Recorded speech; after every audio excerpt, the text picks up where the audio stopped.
bagian awal atau positioning teknik seluler ini ya, yang akan saya sampaikan. Kemudian minggu depan, minggu kedua, teori dan teknik kultur jaringan, teknik seluler dan jalur regenerasi tanaman. Ya. Nah, karena ada beberapa teman yang perlu juga memahami dasar-dasarnya, mungkin di sini kami akan memberikan mulai dari yang sangat dasar. Ya. Ini minggu kedua saya yang akan masuk. Kemudian yang ketiga, organogenesis dan crop improvement. Bagaimana menggunakan organogenesis ya, atau apa itu organogenesis, ya, nanti akan kita bahas. Tapi ini Ibu Dini ya. Jadi organogenesis adalah jalur perbanyakan yang menggunakan eksplan yang belum mempunyai meristem ya. Jadi eksplannya belum mempunyai meristem. Nah, eksplan ini nanti akan diinduksi baik secara langsung ataupun tidak langsung membentuk organ ya. Membentuk organ tanaman ya. Apakah itu daun, akar ya, itu terutama yang dua itu, daun atau tunas dan akar, atau akar ya, jadi hanya satu, tunas atau akar ya. Kemudian selanjutnya itu yang akan dikembangbiakkan ya. Kemudian ini disampaikan oleh Ibu Dini ya. Kemudian minggu keempat kita peran kultur jaringan dalam eliminasi penyakit sistemik ya. Nah, salah satu cara mengeliminasi kalau varietas kita yang sangat berharga atau tanaman kita yang sangat berharga punyanya satu-satunya itu kemudian perlu diperbanyak tapi dia terserang oleh virus atau penyakit begitu. Nah, ini peran kultur jaringan bisa untuk mengeliminasi ya. Nah, bagaimana caranya? Apakah dengan kultur apical dome ya, satu ujung apikal dari tanaman yang paling ujung yang ukurannya 1 mm saja, di mana virus belum sampai ke sana, atau penggunaan krioterapi, ya, termoterapi, atau gabungan-gabungan terapi untuk mengeliminasi penyakit tadi. Ya. Ini juga akan disampaikan oleh Ibu Dini. Ya.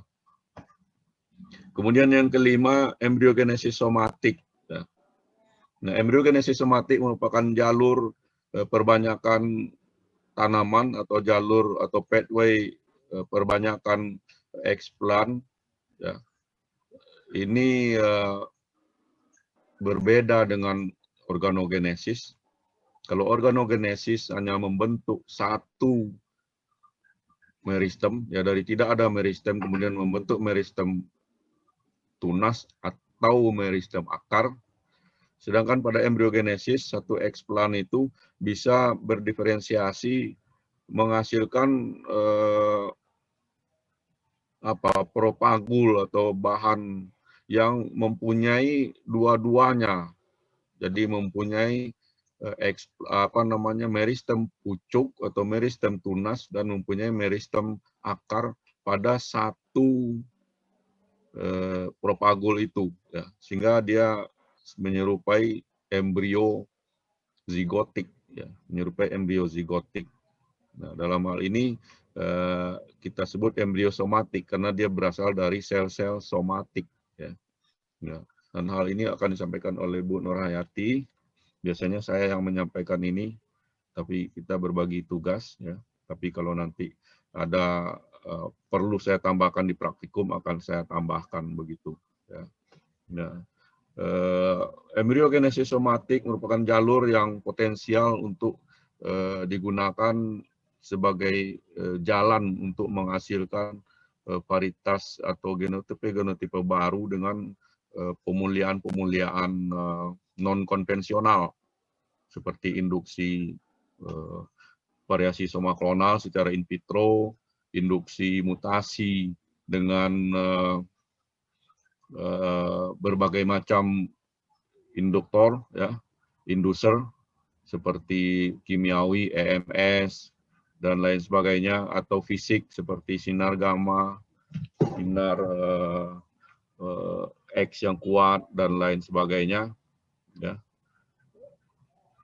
Atau untuk eksplan atau bahan pada rekayasa genetik atau yang sekarang genome editing. Ya, ini sangat penting. Ya. Kemudian variasi soma klonal.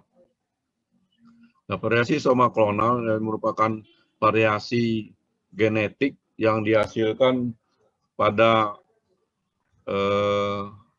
kultur jaringan biasanya, ya.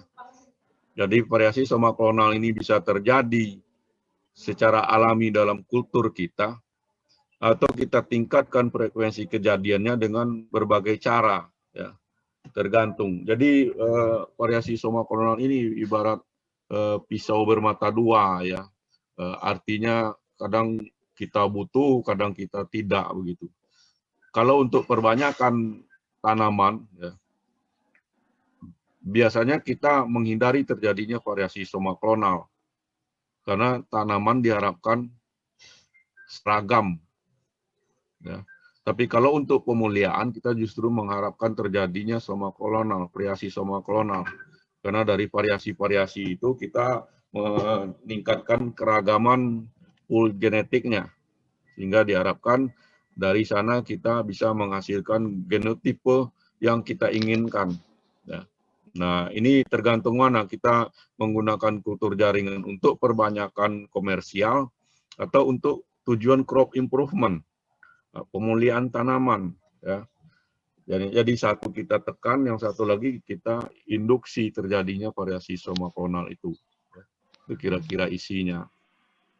Kemudian mutagenesis in vitro dan seleksi in vitro untuk percepatan pemulihan, ya.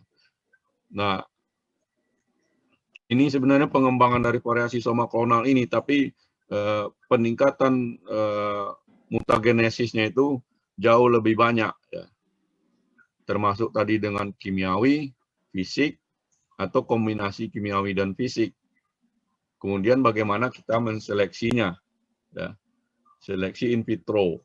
Nah, kalau kita menunggu seleksi di lapangan, itu kita harus menunggu sampai tanamannya siap berbuah, berbunga, atau tumbuh dengan baik.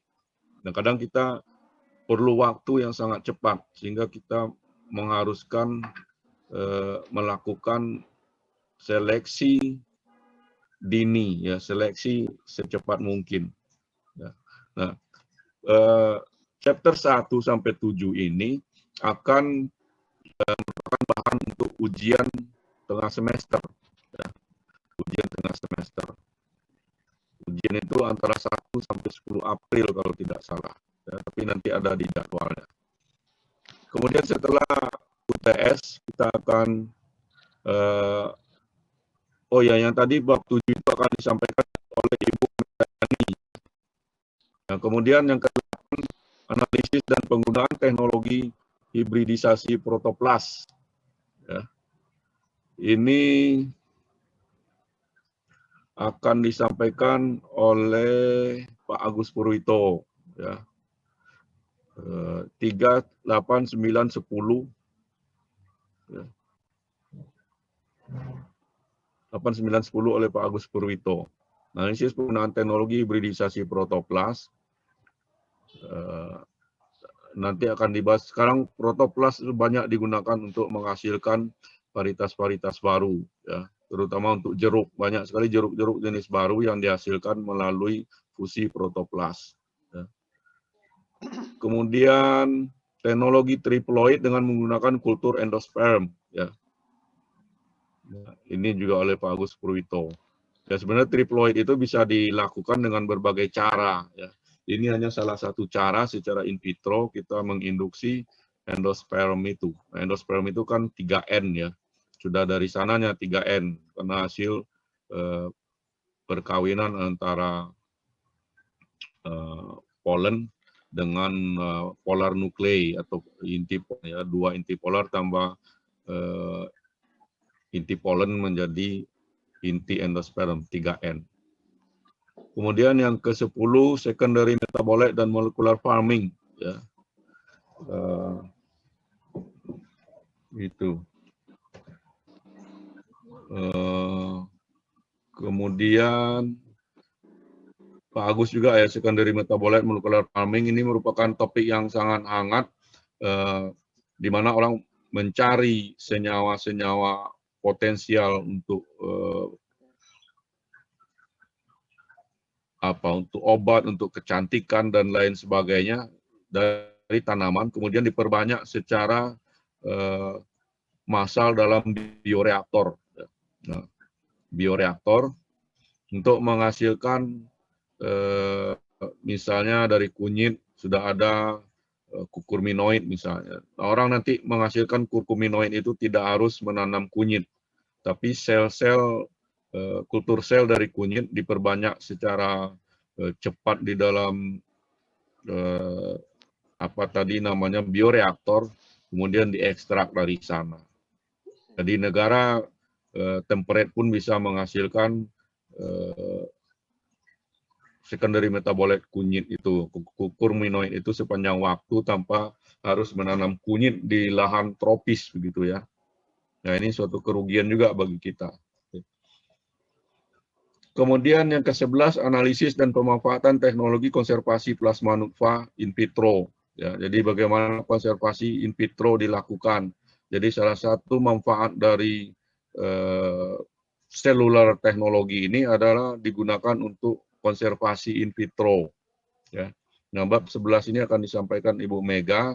Jadi konservasi in vitro itu untuk menyelamatkan kultur kita, baik kultur untuk penyelamatan jangka menengah ataupun jangka panjang ataupun jangka sangat panjang untuk mendampingi gene bank ataupun program konservasi ex situ yang lain ya.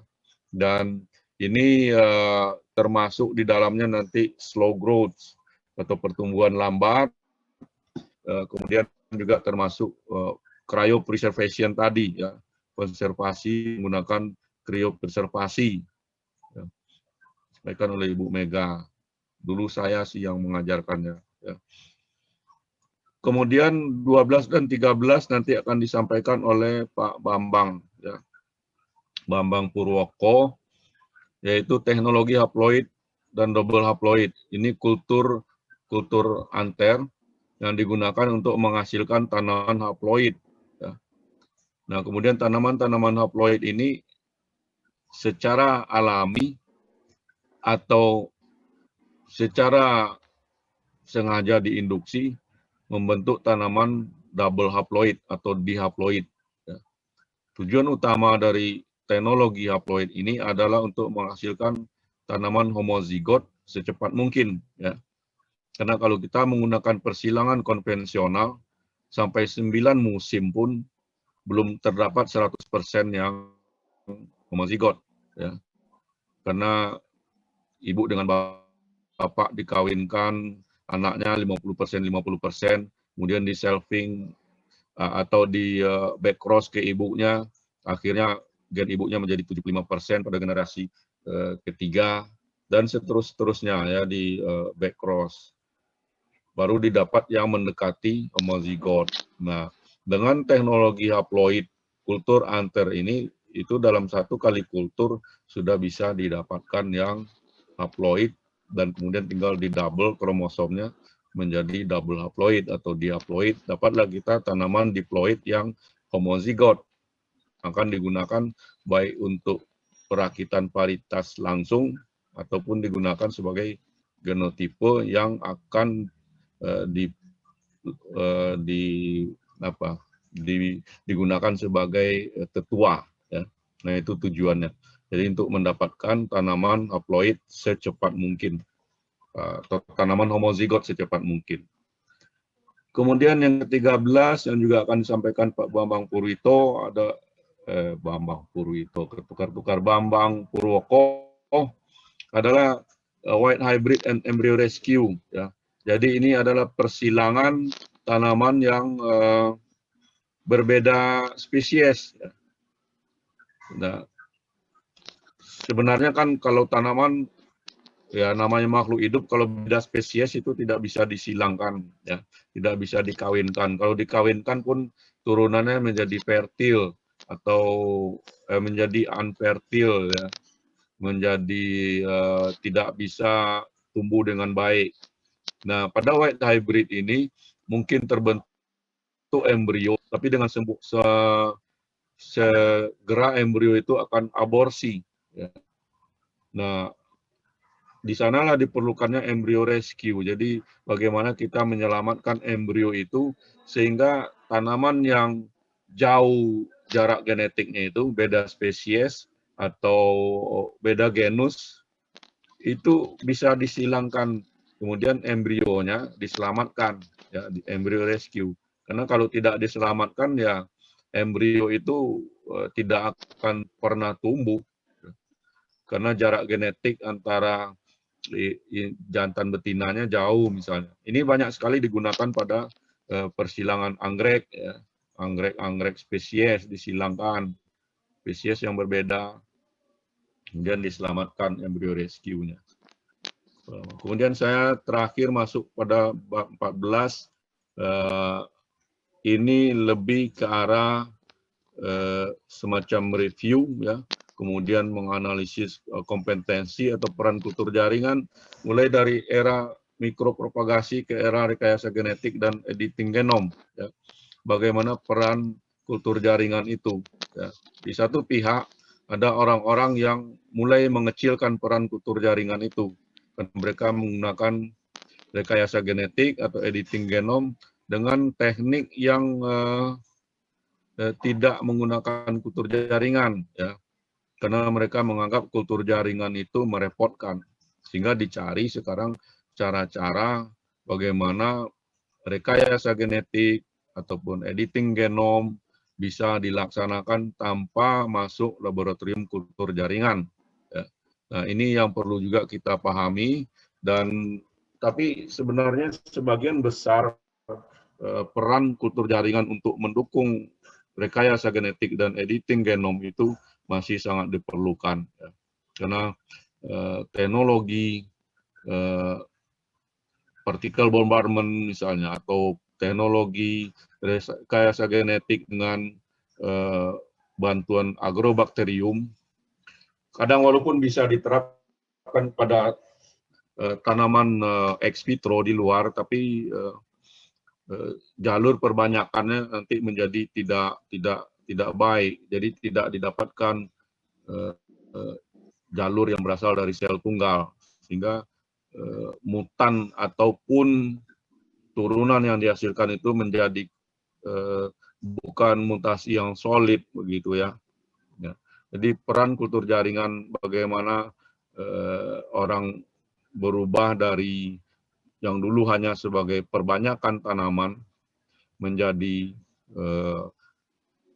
mendukung pemuliaan, kemudian menjadi bisa dia itu berdiri sendiri sebagai bagian atau bisa menggunakan kultur jaringan untuk pemuliaan, bukan hanya mendukung tapi pemuliaan yang memang menggunakan teknologi atau bioteknologi ini, ya. Jadi itulah kira-kira 14 topik, ya, dan topik 8 sampai 14 itu akan diujikan pada UAS, ya. Nah, untuk mendukung Anda dalam memahami topik-topik ini, selain kuliah, tadi sudah disampaikan bahwa kita akan melakukan praktikum. Ya. Nah, praktikum akan dikomandoi terutama oleh Ibu Dini dan Ibu Mega. Ya. Saya juga akan masuk di situ. Nah, karena Anda nanti jumlahnya lebih dari 20, jadi bisa dibuat menjadi beberapa kelas paralel untuk praktikum. Oke. Silakan kalau ada yang bertanya atau siapkan pertanyaan, saya izin ke toilet sebentar, ya.